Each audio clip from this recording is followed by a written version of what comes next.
Jāatzīst, ka ļoti negaidītu gājienu ir izspēlējis Indexo un Delfin Group akcionāri, lielākie akcionāri ar savu piedāvājumu Indexo nopirkt Delfin Group. Bet tas vēl viss priekšā, tur vajag akcionāru sapulces, vajag regulātorus apstiprinājumus.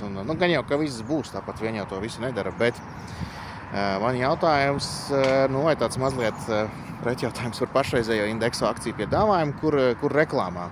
Es reklāmu tieši redzēju, ja, un reklāmā, manuprāt, Valdis Siks teica, ka šis piedāvājums, ka akcijas ir deficīts. Un jā, visticamāk, akcijas arī deficīts šī piedāvājuma ietvaros, jo Alpes Capital ir apņēmies izpirkt visu emisiju, un attiecīgi visi pārējie piesakās arī, tad pārrakstīšanās būs uz akcijām. Tas tā kā varētu mudināt, domāt to, ka varētu būt novērojams akcijas cenas kāpums.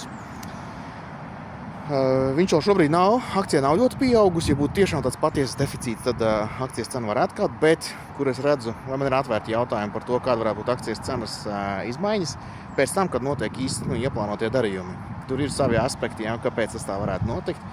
Tāpēc, vai tur ir deficīts vai nē, to mēs redzēsim pēc tam no akcijas cenas kustības, vēlāk rudenī.